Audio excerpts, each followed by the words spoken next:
Yes. Yay! Awesome. Oh my gosh. Well, this is so exciting. We have been off for a couple weeks because I was sick. Oh no, So I know you were sick too. we So were. Yes. yeah. Ran through the house. It was awful. Yeah. And I am just so excited that coming back, we're making this recipe because I have been waiting to make this. And I'm so excited about it because like chowders and soup are like my thing. But Yeah. yes, tonight. You're So gonna like it. It's a good. welcome. Yeah. And having you back, of course, is wonderful. Yeah, it's But so good to see you. yay. So everybody, welcome to What's Cooking with Dr. Cook. Tonight we are doing the sensational summer corn chowder that our wonderful contributor Cailtin Riley has created. It is up on foodguides.com. Um, I know that like corn chowder is, yes, exactly. Corn chowder is definitely one of my favorites. This one though is like spectacular because 180 calories per serving. What? Yeah, Oh my it's gosh. So, oh my gosh, all of yeah. it. We're going to go through all of the ingredients here in a second, but I know you have like a personal connection behind corn and corn chowder. So, tell us Summer about it. summer corn just makes me think of my grandfather so much because I remember growing up, we lived with my grandparents when I was younger, like maybe 5 through 8. And I can like have vivid memories of sitting out on their patio, like shucking the corn into a brown paper bag. And it was just always his favorite. I grew up on Cape Cod after I lived with my grandparents, and he would come visit us in the summers, and it would be like driving around looking for a farm stand for fresh corn. It makes me think of him all the time. So Oh, yeah, it's just, and it's tasty. Like summer corn is delicious and sweet. And it's nice to kind of have it in different ways too. And a corn chowder is just tasty. You can kind of have it as a wintry food too, but it's just so yummy as a summer food. definitely. We actually like, we're having some weather here right now in the Oh, Carolinas. Like, it is raining. So, I'm like, oh, it's a maybe the universe is aligning because yeah. it's chowder night. I mean, this is just lighter in general. So, you know, it's not heavy. It's a lighter chowder, but it's got some protein in it. It's Yeah. got 6 grams per serving. So I love that we have the nutritional breakdown for this particular recipe because I was looking at it. I'm like, I just can't wait to get into it for Yeah. sure. And you For can kind sure. of like, I try to do a lot of recipes as just a base, and then people can kind of like add to it, doctor it up, take it like, so my dad likes it with a little spice to it, so he'll put like chili pepper or sriracha sauce on top. And my husband likes it a little creamier, so for him I usually make it with regular milk instead of almond milk.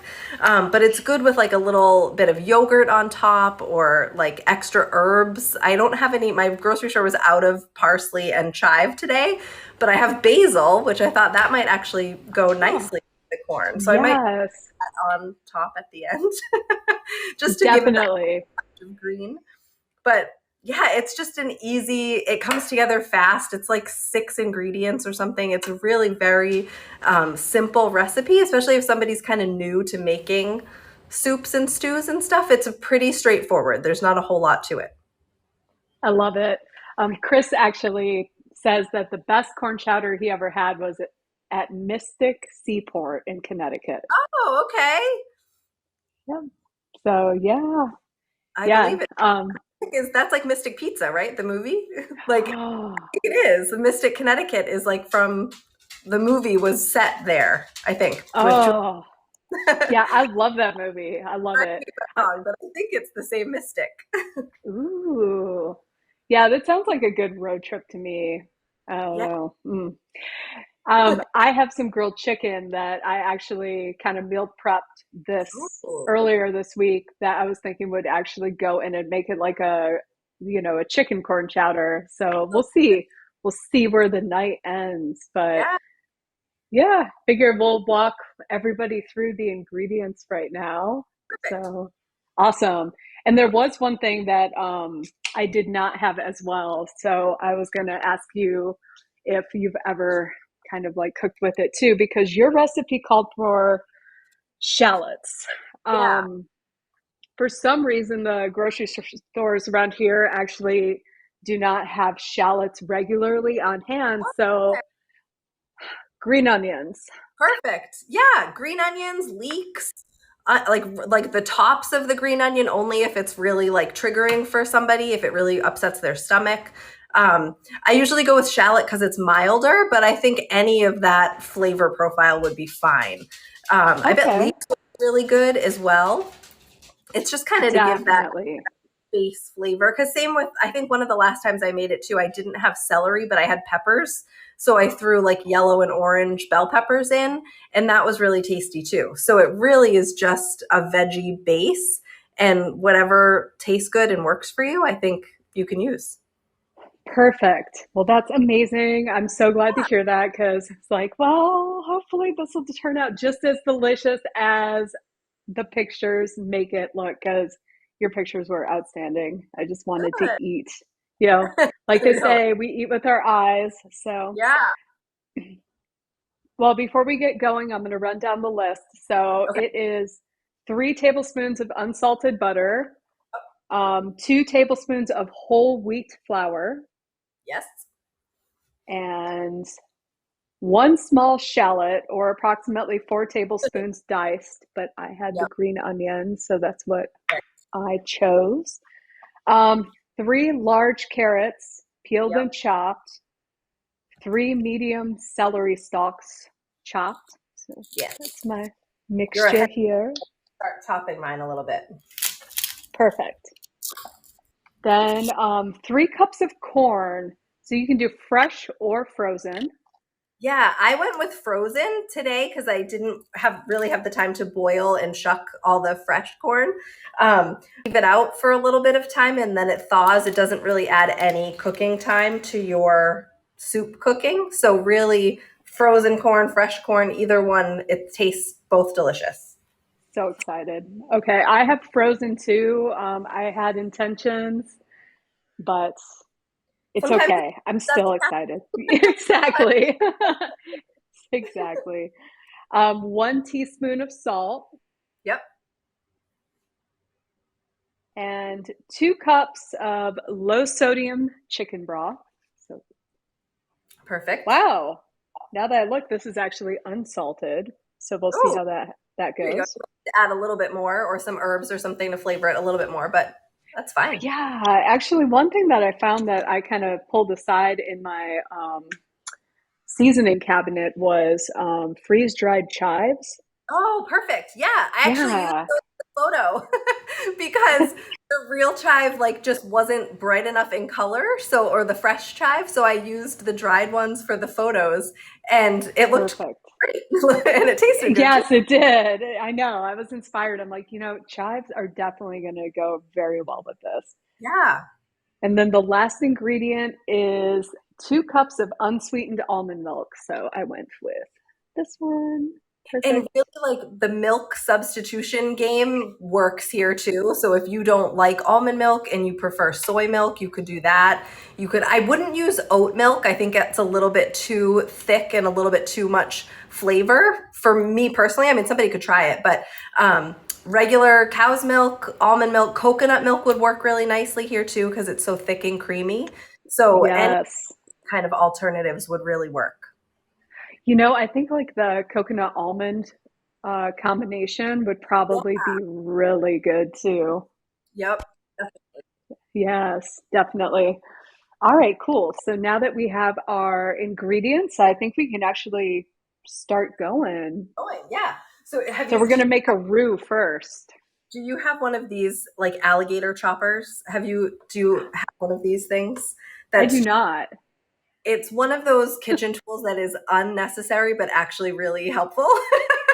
So it's just Yes. a chopper. So you put your vegetables in and then just press it down and it chops everything to be the same size.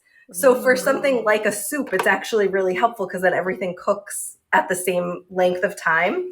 So it's a little noisy, but I'm going to do that for my onions and my celery and carrots real quick. Oh, perfect. And Perfect. then we can get going with a roux. I was thinking one of my favorite unnecessary but wonderful kitchen tools that I personally love is the Veggetti, which What is is the oh my gosh, I wish I had it close by so I could show you, but it's the vegetable like slicer and spiral like Oh, cutter yeah. thing. So you can make your own like zucchini That's like so spirals yeah. or squash spirals. Does it work well too? Like it doesn't clump up or get everything like tangled kind of? I have never had an issue with it clumping. That's I think people might be like, "Oh, like Vegetti sounds like so scandalous." It is not. It's literally one of the best things. I buy it for other people. My yeah. feelings were so hurt when I went to my little brother's house and it was in the box in the Oh no. garage.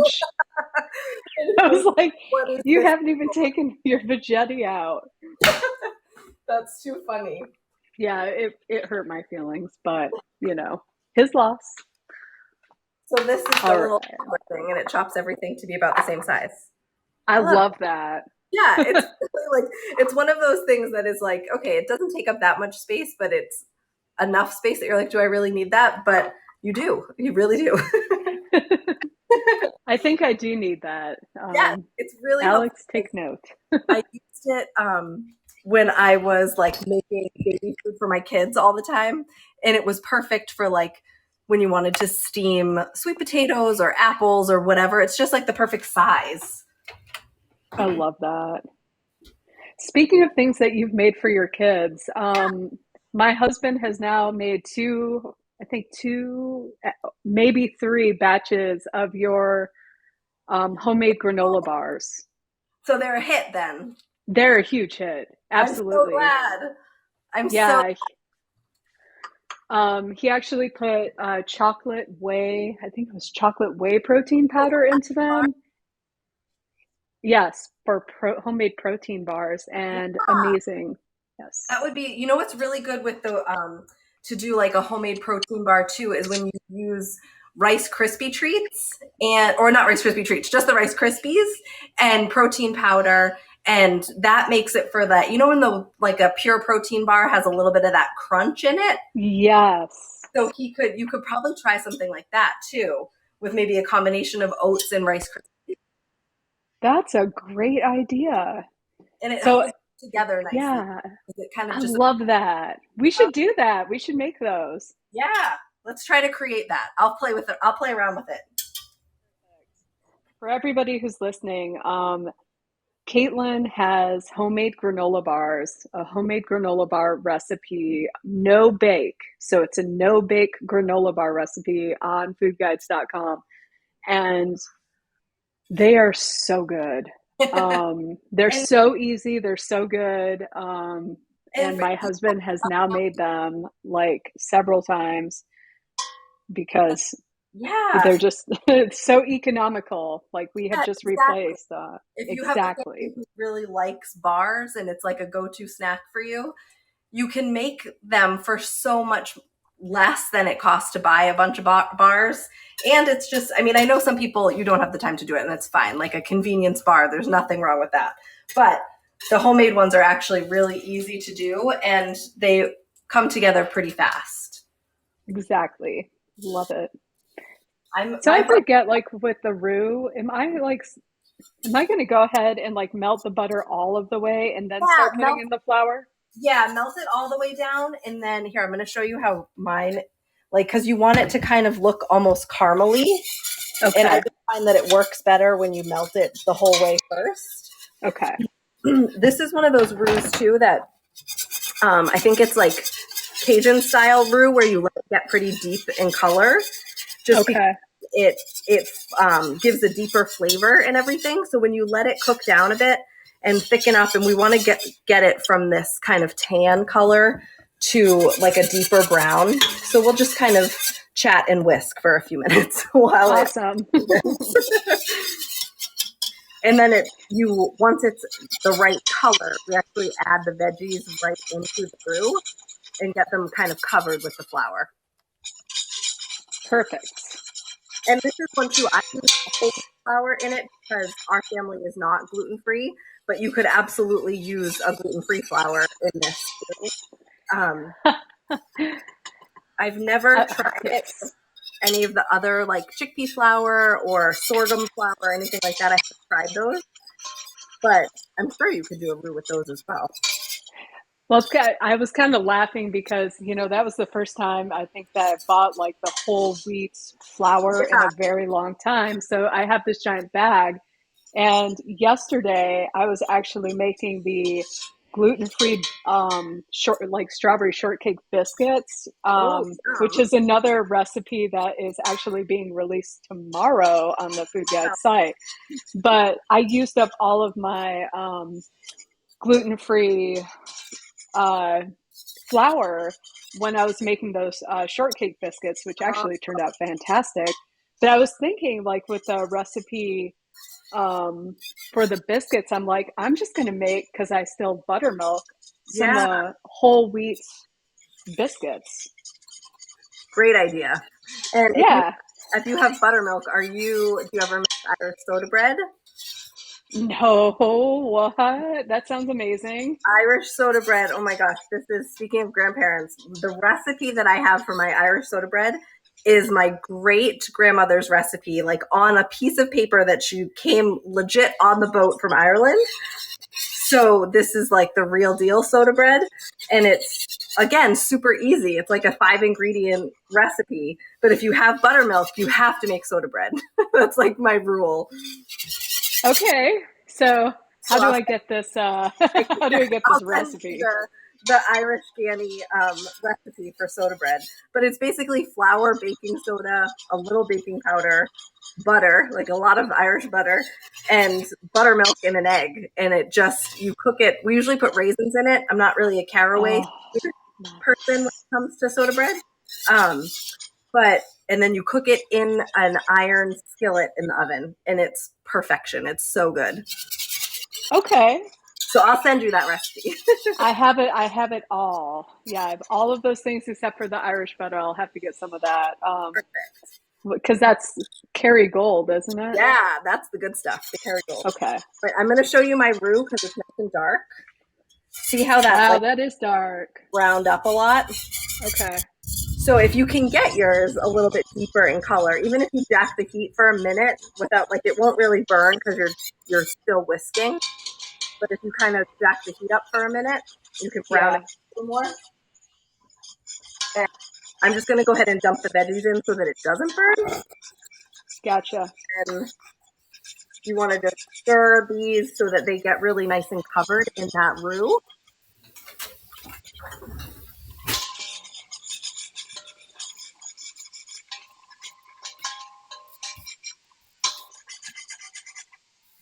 I love the smell of onions when you first like throw them in a hot pot.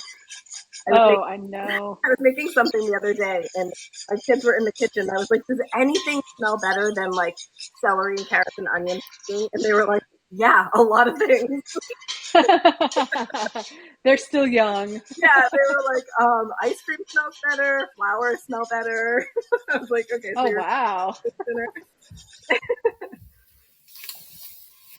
Well, I think you and I are similar in like our smell preference, but Yeah. I think I was reading like a study today that like two of the most popular scents in terms of like, people enjoying them the most were vanilla and flowers, I think, Oh, which really? really surprised me because I think it has to be like certain flowers. Yeah, that sounds a little bit like a headache for me. Some Oh, I flowers think are like, my flower study. But yeah, definitely.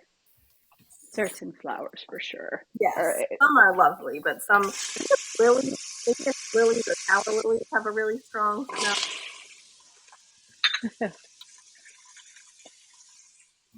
Ooh, this does smell good. Right? Smells super good. I bet the green onions will do awesome. Oh yeah. So then we just kind of let it hang out and sweat for a little bit till the carrots get soft enough. Um, but when you do, you have one of those immersion blenders? I do. Yeah, so that like everything will kind of get pureed up in a little while anyway. But yeah, we just kind of let it sweat and sit for a little bit till everything softens. So about 5 minutes. Yeah, probably about that. Cool. Take. I usually throw a little bit of salt in at this point too. Um, Okay. just kind of eyeball it. But if you are trying to keep to a lower sodium diet, you definitely don't need to add the extra salt. You could just stick with what the recipe calls for. I've been very into using a lot of fresh herbs lately. My herb garden is really kind of kicking off. So What do you have in your herb garden? I do basil, parsley, cilantro, rosemary, and thyme are kind of my biggest ones that I have going. And last year I did oregano, which was really nice to have for like tomato sauces and stuff. But it Oh took yeah. over. Have you ever done oregano in a garden? Yes, and it really does. I It mean, it's really does. very aggressive. I was like, wow, this is too much oregano. Because have you ever tried drying your own herbs? I've never had any success with it. Um, yeah, my basil definitely dries on its own because I Yeah, usually forget to water it. Um, that's a good way to do it. I actually, the Thai basil this year is doing pretty well. Ooh, yeah. It's it looks a lot different than regular basil too. Um, one of the plants that I have grown in the past that I really love because it smells amazing, but I haven't found much use for it is chocolate mint. Ooh. Yes. Yeah. I mean, baked. What would you do? What do you do with that? Well, I Baked? used to put it in cocktails, but honestly, like that only goes so far. Like, I mean, Yeah. because you're not having like, you know, chocolate mint mojitos, Right. all the time. I wonder if you do like a watermelon and strawberry salad with Oh my gosh, salad yes. and put it on there because, like, I mean, fruit and chocolate goes so well together. But something like that might have a little feta cheese or something. Yeah, definitely more of like a garnish. I feel like the salad is definitely something I should have explored more because watermelon and chocolate mint probably would have been fantastic, Yeah. especially with a gazpacho or something. Right. That would be delicious. Oh, yes. But that was probably the most reliable herb that I ever Yeah. grew. Like it could go through anything. Yep. I find that the thyme and rosemary are like that around here too. Like the rest of the herbs are pretty much done, but I could really still go out to the garden and get rosemary and thyme like at Thanksgiving. They'll last. They're that sturdy of an herb, I think, that they really just last for a while. They hang in tight. I'm gonna have so many cucumbers this year though. Oh, awesome. Yeah, I have no idea. I will be just Homemade pickle. yeah. Have you ever done a homemade pickle with cucumbers? Yes, yes, and that's exactly what I Yeah. probably should do is just pickle because there's going to be so much. Yeah. Um, I have one garden box where like the cucumbers they just completely took over. Like Yeah. they're overflowing like into the yard, over by the fence. That's awesome. Do you do tomatoes as well? Yeah, so I have tomatoes, I have peppers, I have okra, I have eggplants. Oh gosh, what else? And I thought I had a squash. I was doing cantaloupe, but Ooh, the cucumbers took over. drove them away. So, Strangled them. yes. I haven't had one. A couple years ago, we had just like one or two cucumber plants, but they must have just been in the most perfect spot for the sun. Because same thing, it would be like the vine kept going, and then I would uncover more and more cucumbers. And it was awesome because we made a ton of pickles and they were just, so fresh and delicious. You could just eat them like with hummus every day. And Oh, yum. but since then I haven't really had much luck with cucumber. I don't know. I guess I changed. Maybe I put the garden box in a different spot, and maybe it just wasn't the same sun, or I don't know. It just didn't work as well. We definitely changed up our soil Yeah. this year, which you have to do that every once in a while. Yeah. So, All right. do I'm you gonna think go it's corn time? just about. I think so. Yours look pretty good too. Yeah, yeah, it's definitely soft. Yeah. I would say go ahead and dump in the corn. And same thing, we're gonna. Mine's pretty thawed. It's still a little bit cold, but um, it should. It does. You really don't need a ton of extra cooking time for it. All right.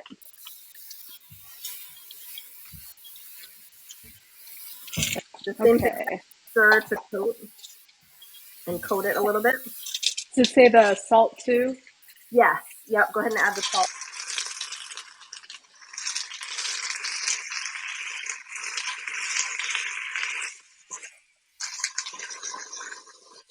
All right. This looks great. Yeah. Smells even better. And it's one of those soups too. Like some people like a really creamy chowder, and other people like it a little bit more chunky. So when you're doing the immersion blender, you could start in like little 5-second bursts until you get how much you want. And then if you're adding chicken in, just puree it first and then throw the chicken in at the end. Oh, good point. Yeah. Oh, I bet this did taste good with pepper. Yeah, it really is. It's tasty with like a little bit of. If you wanted to make it spicier, you could put like chili flake or chili powder or paprika, like something like that for other flavors in here. My dad really likes when I do it with some hot pepper mixed in or hot like red pepper flake, Yes. and it just gives it a little extra kick.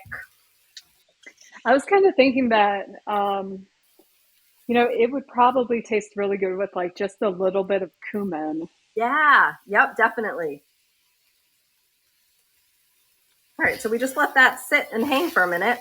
I'm going to measure my Okay. stock and the milk that I'm using. Okay. That is fantastic. And that's like really it. There's so few ingredients. It really does come together fast. I think it's so funny, like, for us as kids, like finding so much joy in shucking corn because it was definitely the same thing with like me growing up. I think just being a parent now, like, you know, giving your kids the corn and the Yep. bag to go shuck, you're like, hey, this is taking a little bit of load off. But Yeah, I also, I don't remember there being like pre-shucked corn. I don't either. Yeah, so like that was a thing. Like that was actually super helpful. And I remember like actually going to like little local farms and buying corn, and like my grandfather teaching me that you peel a little bit at the top so you can see if it's mushy or if it's fresh looking, and then you bring it all home and shuck it into like a brown paper grows bag Right, yeah. or big Yep, wine, whatever is near you. same. We would always peel a little bit at the top and see Yeah. there's a little bit missing. All right. I usually mix my stock and milk together just so that I Okay. don't know why. I just kind of do. So I'm going to do Well, that. that makes sense. Pour it in. Is it time? Okay. I think so. Yours looks pretty good too.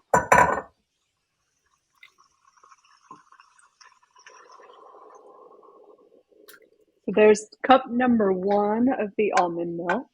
Perfect. Here is cup number 2. Now, do you usually cook with or drink like a milk substitute, or are you a dairy milk fan? Yeah, I do. I drink almond milk, but I love coconut milk. And when I go to Starbucks, sometimes I'll get an oat milk. Yep. Um, and it is kind of funny. Like I don't have like a personal thing against cow's milk. It's just I prefer the taste of plant-based beverages. Yeah, I agree.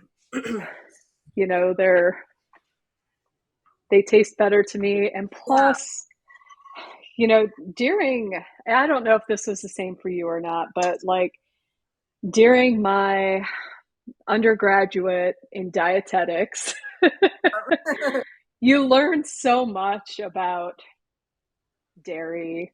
Yeah. You learn a lot about milk. Um, and I think like just some information just kind of gets stuck in the brain. It definitely Yeah. turned me off from milk from a Yeah. very long time. Yep. Um, but I'll never give up cheese ever. Right. I It's know just, it's yeah, one of those like one of those ones that's tricky for me because I like milk being given at school for kids who really like need the nutrition because it right. really is a quick, reliable source of fat and protein and vitamin D and calcium and all of these things that, some kids are really lacking. So Mm-hmm. when the conversation comes up about, chocolate milk in school and how awful it is because it's so sweetened, I just find that a little bit misleading, honestly, because there's so much natural sugar in milk too. So Yes. when they look at chocolate milk and it's like, oh, there's, gobs and gobs of sugar in it. It's like, well, okay, so there is some added sugar in it, but it's not all bad. And, for growing kids, especially athletes, like a little bit of chocolate milk is great. It's an awesome recovery food for them. One of the best recovery drinks for performance. Absolutely. Yes. Yeah. It's Yeah. take it from Yeah. like my son plays all the sports. He plays a lot of baseball, basketball, flag football. But we're fully into baseball season right now and he plays on 3 different teams. So almost every night I make him a muscle milk and Yeah. it's whole milk, a banana, a huge scoop of peanut butter, some frozen baby spinach, and chocolate sauce.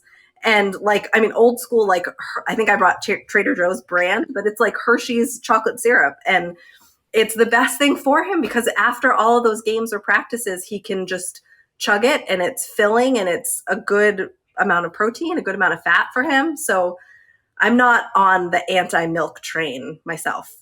Definitely not. Yeah. I agree with you Yeah. completely. But I do drink almond milk myself. So Yeah. my our fridge doors It, have like here is the plant-based milk fridge door and then here's the other milk fridge door because my girls like to drink plain milk and Finn likes to have his muscle milk and I have almond milk. My husband will have whatever's left. right. Oh, that's so funny. So he really has like no preference. So he can go I either think way. if he were going to have like a bowl of cereal, he would prefer like regular cow's milk. Um, And if I make like a big batch of oatmeal for the whole family to have, I'll usually make that with milk. But we have a local dairy farm in our town, and we get our milk delivered in a glass bottle, like old. Oh, that is so cool. It's like we have a little like stainless milk Oh, box outside, and it comes in the glass bottle every week. Like the milkman comes and delivers it, oh, and it's great because the farm is local, so we feel good about supporting the local farm. And I bring my kids there for ice cream and to say hi to the cows, and then they deliver milk. yeah. I love that.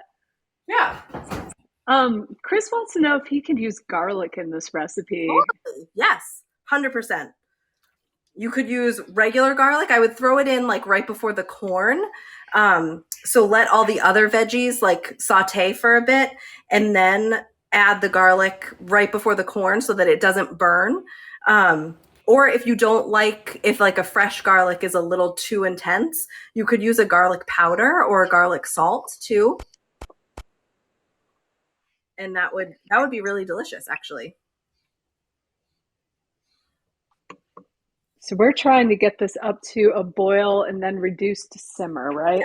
Yep. So we want it to be like a nice kind of bubbling boil for 30 seconds or so, and then reduce it down and let it simmer for probably 10 to 15 minutes, especially if your corn wasn't too frozen. Um, and then we will blend it up a little bit. Cool. Going back to the milks for a second, I think that takes me back to when I was a baby registered dietitian working in the hospitals and in the cardiac Yep. towers. And, you know, I go into the rooms with, usually heart attack Yeah. clients or patients. Um, and a lot of the times they were males, and the wives would want to go home and clean everything out Yep. of the, you know, cupboards, out of the Yep. fridge. Yep. And I would Everything always have, started. like, I'd be like coming in like, Superwoman, like, hold on, like, you Right. don't need to do that. Let's talk about this. And Yep. one of the foods that, was always kind of, big was milk.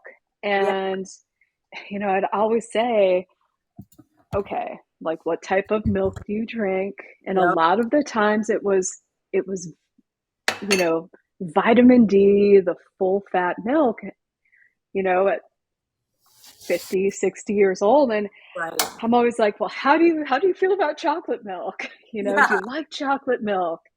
Um, Ooh, here we go with the roaring boil. So Coming I'll, up. I'll Oh, reduce nice. that down. And, they'd be like, I love chocolate milk. And I'm like, what if I told you that you could, you know, have chocolate milk every day in like Yeah. a lower fat milk? Yep. And they're like, I'm like, is that a deal we can strike? And, Yeah. And I feel because, like that's something yes, too that when the conversation comes up at schools about milk and whether it should be low fat milk or fat free milk or whole milk. For kids, like I know obviously every kid is different, and some kids are, I'm not a fan of kids ever really going on a diet per se. And especially where the nutrition is needed, I don't mind like a fuller fat milk. It doesn't have to be whole milk, but maybe like a 2%, like at schools, because then you need a little bit of fat there to absorb all the nutrients and to absorb the vitamin D. Um, right. so I would like, whenever the conversation is, should milks come out of school, like chocolate milk, should it come out of school? My thought is always like, no, but let's not have skim milk in the school either. Like the skim milk Yeah. doesn't do enough for them. So Also, I would like these individuals making these decisions to go and actually yeah, watch these kids eat, because right. they usually have 15 minutes If that, yeah, it's in really, the public school system yep, to completely. eat an entire meal. Like for kids who bring Yeah, lunch from home get the full 15 minutes. But imagine if you're running late and you're at the end of the lunch line and then you get through the lunch service. By the time you actually sit down and eat, you're down to like 7 minutes. right. And they are definitely going to drink versus Yeah. eating Yep. because they're thirsty. Yeah. And it's also like they can finally be a little social with their friends. So they're going to want to chit chat too. So, yeah, I think whenever we can, I always bring chocolate milk to my son's games. Like we just travel with a massive cooler of granola bars and chocolate milk. And Yes. it helps them. It really does. They kind of recover as they're playing. And it, especially in the hot summer when they're playing at like, seems like every baseball game for 9-year-olds is at 5:30, which is so dinner time and Yep. not the most ideal. But so anyway, he ends up having like chocolate milk in the dugout because it just keeps him full through the game. Oh, Yeah, that is so cool. You are such like a good sports mom. Oh my I know. I gosh. fully adopted the like baseball mom, basketball mom like title, I'm all on board. I love that. I love it so much. And I'm You know what? Those kids appreciate it though. They really do. yes, and it's great too because they're, at least for my girls are only 4.5. My twins are 4.5, so they're just starting to get excited and interested in different activities and sports and stuff. But my son has been like fully invested in whatever sport he's playing for a couple of years now. And they're getting to that age where they really want to know like what's good for them and how they can like build muscle and how they can hit home runs and all that kind of stuff. So it's nice when they actually want to know, like, Finn's mom, why are you bringing chocolate milk? you know? Hmm. Yeah, and they start to recognize you as like the Yeah. expert. They Yes. call me, a couple of my son's friends call me the muffin mom because I always have some kind of muffin going. Yes. So they're like, where's the muffins, mom? Oh, that is so cool. All right, so mine is bubbling away too. It looks just like yours. And then we just kind of let it sit and simmer for a bit. Perfect. It smells really, Perfect, perfect. it smells like super sweet corn in my kitchen. Does it smell like corn for you?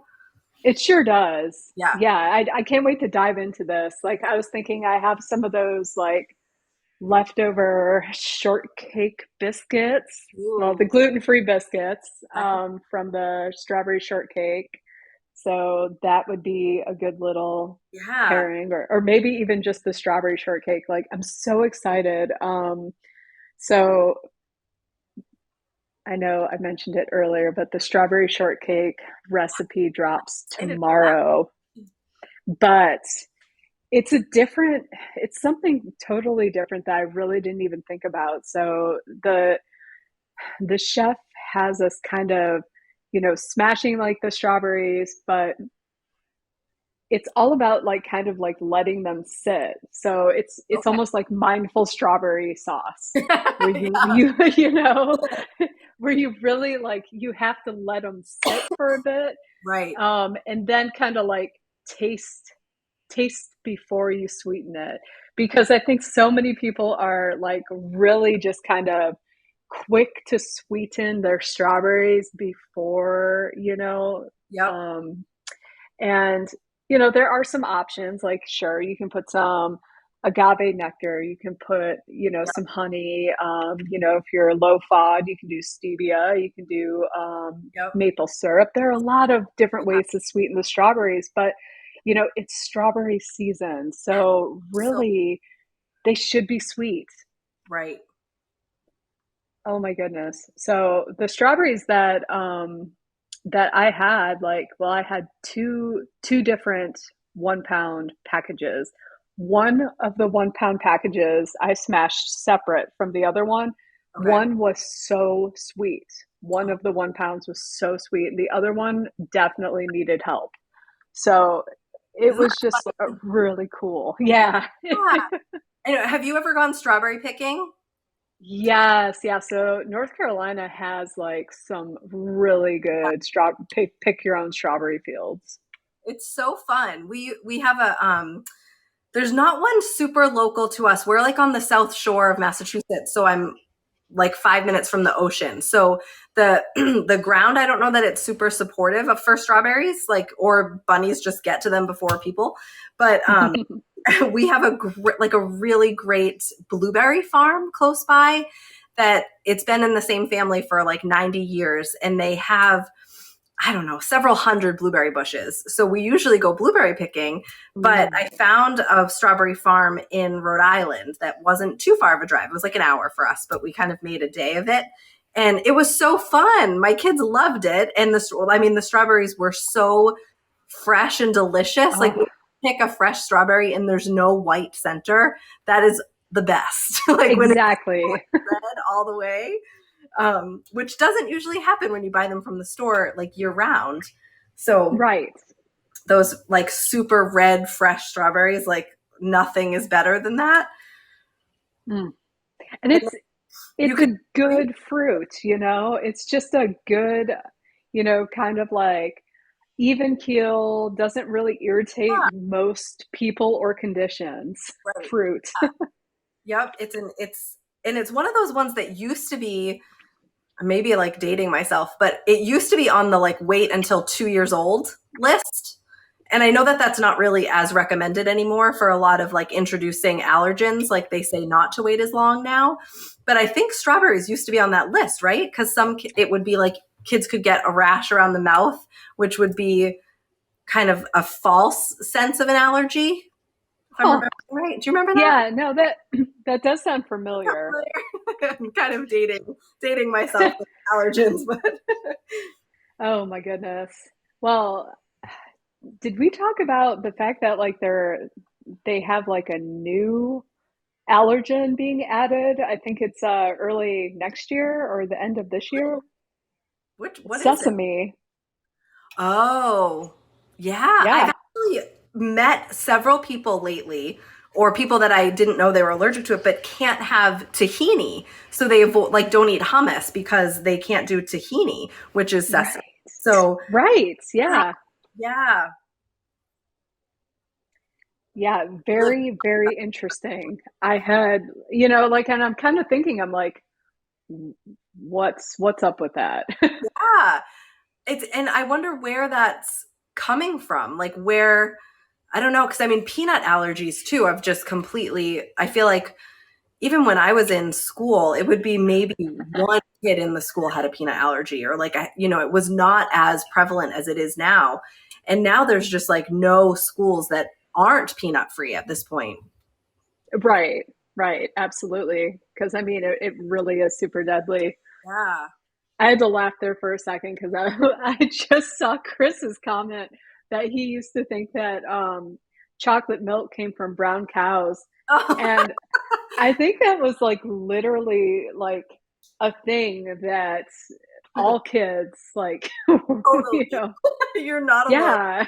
I think that was in like, several like storybooks or something. Yeah. I don't know. But yeah, you're not the only one, Chris. I've heard that with eggs too, because you know how there's like the white eggs and the brown eggs. Oh my gosh. Yeah. That some people are like, where do the brown, like which chickens give you the brown eggs? Because I don't know if it's a New England thing, but people here always want the brown eggs, like they feel like they're fresher or something. I don't know what it is, but I was behind a lady in the grocery store the other day, and she was like amped up about there not being brown eggs available. And I was just like, there's no nutritional difference. Like thinking to myself, No, yeah. really? The eggs were the funnest thing for me to teach in nutrition class, like to the high schoolers, because they had these like misconceptions that if they were to get eggs at the grocery store, that there was the potential for an embryo to actually be in the eggs. And I'm like, no, you don't understand. Like, there are no roosters Right. in like these areas that are, you know, these hens are being, kept. Okay. Like there's no mating going on. Like there's no embryos in these eggs. Like, like it's all good. You're not going to get that. Like, Yeah. if there's no roosters present, It's not gonna uh, happen. it's not going to happen. Your eggs are cool. Like, great source of protein, What is, highly bioavailable. Like, let's yeah, talk about right. that. What does it mean when you get a double yolk? Oh my gosh. Is there like, I mean, I obviously think I think science. that's just a hen thing, you know? I remember one time I was in high school and I was at a friend's house and we were baking a birthday cake for another friend. And I don't know why we ended up cracking all of them. Maybe because like the first 3 or 4 eggs that we cracked were all double yolks. And then Huh. we just ended up cracking the entire dozen, and the entire dozen was double yolks. And this, What? I mean, I graduated high school in 2001. So this was pre social media of any kind. But I remember her taking a picture of those like disposable cameras that you would then mail off to CVS, Yes. had like a giant mixing bowl full of egg yolks. And then her mom was like, "What are you doing? Why did you just waste all of those?" But It was crazy. I've never seen something like that before. Yeah, I'm shocked right now. I need somebody to fact check. Like I need somebody to figure out what this double yolk thing is while we're cooking the rest of this chowder. Maybe, Yeah, somebody look it up. Alexander, I know you're watching. So like, yeah. But yeah, I think it's just something with the hen for sure. Must be. But but a whole, Isn't yeah, it that must have been the same crazy? hen. That sounds like I'm making it up, but I have like a vivid memory of her taking a picture of the mixing bowl full of egg yolks. That's so crazy. Wow. Yeah. Did that like impact the actual baking? Well, I think it makes the cake like denser. It's super, yeah, I mean, it definitely would have affected the color. Yeah. It because I think when I feel like I read this on a Pinterest something, so it may not be totally true, but it was like a using a boxed cake mix hack to make it taste more like a bakery cake, and it said to follow the recipe according to the recipe, but throw two extra egg yolks into the batter. Gotcha. Makes it like a moister, more dense cake, like a bakery cake. Hmm. I don't know. I haven't done it, but that's what this particular chef said to do. Like it was like a culinary school person, and yeah, I don't know. It makes sense though, right? That's where all the fat is in the egg. So it would, Right. it would make sense that it would make it a denser cake. Huh. It's wild. Hello, can you hear me? Yeah. So as requested, darling, I looked up double yolks, and essentially it's just apparently more common in young chickens whose reproductive systems haven't fully developed, or in older chickens who are, I guess, nearing the end of their ability to lay eggs. And that's essentially it. And they're supposed to be lucky. That's the Wow. super behind it. So, Oh, very according to a quick cool. Google search, that's the story on double yolks. Thank you Well, thank you so much. Mm. for that. Awesome. Well, is it blending time? I think so. Does yours look like it's kind of reduced and thickened a little bit? I would say so. Yeah. Do you like yours extra creamy or do you like it a little thick, like chunky? Ooh, I think I'm gonna do it like I think I'm gonna blend it for a bit and then kind of decide. I would recommend taking it off the heat when before you, which I'm gonna do as well. All right, my blender's a little bit loud, but I'm gonna go ahead and do it.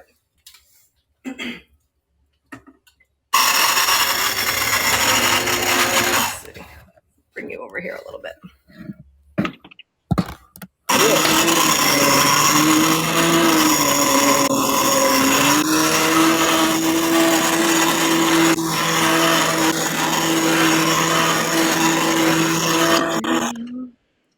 There you go. I like to keep it a little Oh, chunky so that there's some hunks of corn in there. all right.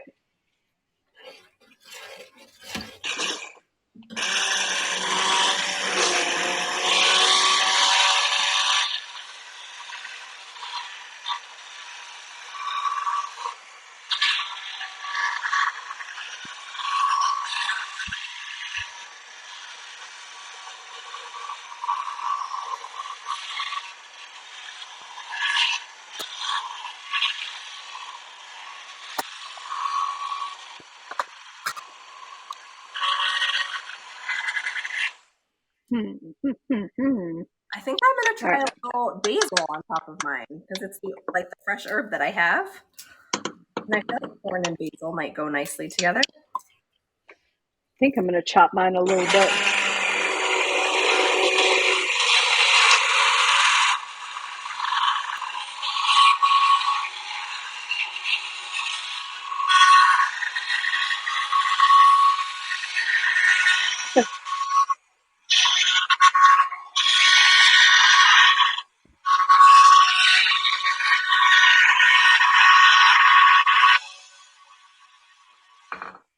All right, so I went with more of the pureed. You This could looks also awesome. you could also then throw some just like a half a cup of corn in it, all pureed. If you like the consistency to be smooth, but then have a couple pieces of corn, you could do that too. What a great idea. Excellent. Are you going to put the dried chives on top? Definitely. Really tasty.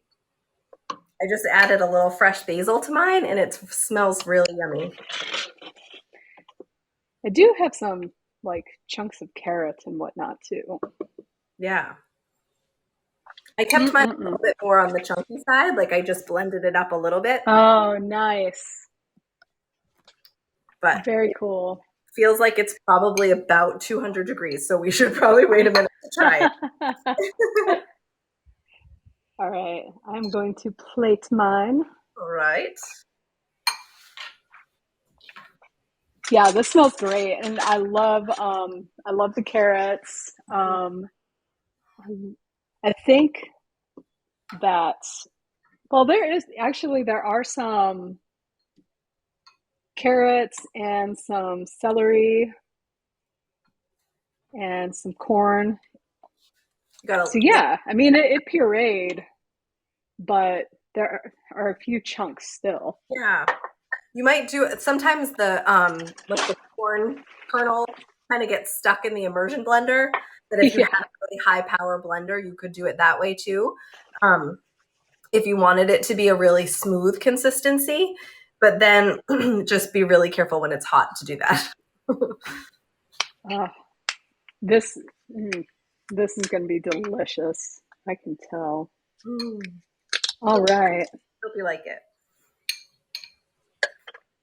and shall we? Give it a taste. Ooh, I love it with the chive. It looks so pretty. Definitely. Yes. All right. I hear Alexander walking down the stairs like he is ready. He's ready for it. So he can take it and then give us a testimonial. Yeah, give us a review. I usually, when we make this for dinner, I usually It's have hot. like toast, and people can do avocado toast with the Oh, sugar. yes. Kind of a good combo.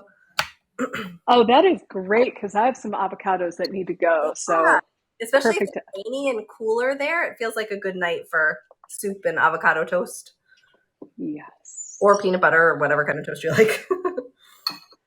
Avocado toast is my favorite. Oh, it's so good. All I can't right. wait to hear what you think. Okay, I have got my bowl and I'm going to chive it up. And then I'm going to tell you all how I like it. I think Alexander's going to tell us too how he likes it. I do not have any kids for like No kids at home. a Oh, week and a half. wow. Where is everybody? Vacationing without me. Oh, how fun. Mm-hmm. All right. So here's my bowl. Looks delish.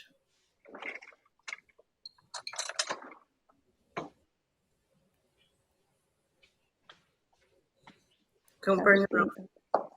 Yeah, it's hot.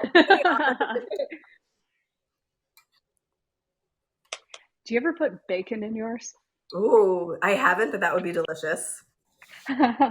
Chris wants to know if we deliver in San Francisco. I bet it would be good with like it's reminding me of like a shrimp and grits situation a little bit too. Like I bet a grilled shrimp would be good. Or the chicken that you mentioned, I bet would be really yummy in there too, just to kind of bulk it up and make it a heavier meal. All But right, here goes. what do you think? Tastes just like a regular chowder. Yeah. Really, it's yummy. Really yummy. Mm-hmm. The basil's really good too. In case you Yeah, the chives are awesome. Yeah. So, but I'm excited for the basil. I'll definitely have to get that. Oh, And thank you. This is amazing. Love Oh, it. good. Very, very delicious flavor. Super happy with it. And again, as Allison said, also thanks for the granola bar recipe. I've been Oh, a you're welcome. regular user of those now. I'm so glad you like them. Those are they're just easy to put together and they're tasty. They're always good. And it's so cost effective. Yeah.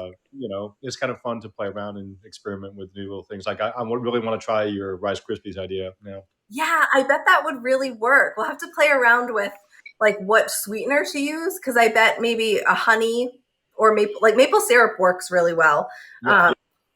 But to kind of they just get soft, but they hold their shape. So I bet it would be a nice they wouldn't be quite as crumbly maybe. Because when you added the protein powder, were they really crumbly or did it hold firm? Not I've added 1 scoop of PB2 peanut butter protein, and then I added chocolate whey, and I added a scoop of that, and it really didn't affect the consistency much at all. Awesome. So just added a little more flavor, especially the PB2. You could really taste it was more peanut buttery. So, but yeah, I would continue to experiment and would love any advice. Much like the Rice Krispies, I'm definitely going to get. I made a batch after our last one, Allison, when you put the dried cherries in it and did dried cherries and dark chocolate, and they were really good. And I usually put like slivered almonds or something in it too. My kids don't like the extra nuts as much, but if I'm making myself a little batch, I like the slivered almonds and dark chocolate, and the cherries were really good. Oh yeah. Yeah, it's so good. I think the coconut too was like really good. Yeah, we did that. Yeah. Good. Mm-hmm. Yeah, it's just so much fun. Yeah. So, thank you. You're welcome. I'm glad you like it. Yeah, the thing that really like kind of made it super good was the cinnamon. I had no idea like how much like just one spice would really enhance like a simple food like that, but that just made it so good. Excuse me. And even if you did like a chocolatey drizzle on top or something with a little flaked sea salt would be really good too. Mm-hmm. Clearly, I've played around with them for a while. Yeah. My friends are like, can you, I need the recipe for those perfect granola bars. That's what we call them, like the perfect granola bars. Because I just love a chewy bar. Like they're really not a crunchy granola bar person. I like them soft. Oh, yeah. Yeah, I don't like the crunchy either. And they're soft and they're the easy and they're economical. They are perfection. I don't know. I'm psyched about all your recipes. You have one coming up, here soon that is just amazing. It's a Mediterranean quinoa salad. That's a good one too. Really, and again, like it's a kind of a base meal, and you can just keep flavoring it different ways and adding different things, and eat it hot, eat it cold, have it for leftovers. Like I love stuff like that because it's just then when you're busy and you need to grab something, it's ready. Yep, exactly. Honestly, perfect, especially right now, like during this time of year, but like really all seasons. Yeah. So good. Well, I'm glad you this like has been awesome too. Yeah. I know this is so fun. What a fun way to like get to just chat for a little while. Usually I've been listening to the new Harry Styles album like on repeat. Love it. So I'm like, now I get to actually have somebody to chat with instead of just listening to Harry Styles. My kids are like, play the one with the kid's voice, as it was at the beginning. Yeah, as it was. It's a really good album. I have that in my rotation too. Yeah, it's just fun. It's like a good summer songs, like just happy and pickup songs. Always. Yes, Harry Styles, he can do it for sure. I bet he would really like our recipes. I bet he would too. Let's get Harry Styles on here to make some soup with us. Honestly, yes. We need to cook along with Harry Styles. Yeah, how fun would that be? I love him. Yeah, so if anybody knows Harry, tell him that like we'd like to cook with him. For sure. So, yeah. Awesome. Well, everybody, thank you so much for hanging out with us tonight. Hope you try the sensational summer corn chowder. It really is super good. And like I said, thank you. Like I said, it is, 180 calories per serving, 6 grams of protein. It's lighter, but it tastes just like corn chowder. So it is perfect for the summer. Lots of things that you can do to it to make it your own, but the base itself is absolutely fantastic. I'm so glad And you liked it. yes, honestly, Caitlin's recipes are just fantastic. So if you want to see more of her recipes, please go to foodguides.com. You can actually go to the experts page on there and see Caitlin specifically and all of her wonderful recipes. And yeah, so check them out. Get that granola bar one too. Awesome. Thank you for And having me. It was super fun. yeah, absolutely wonderful. Always, we'll have to do this again soon. Yeah, I would love to. Yay! All right, well, have a great night, everybody. Too. Bye, Allison. Bye.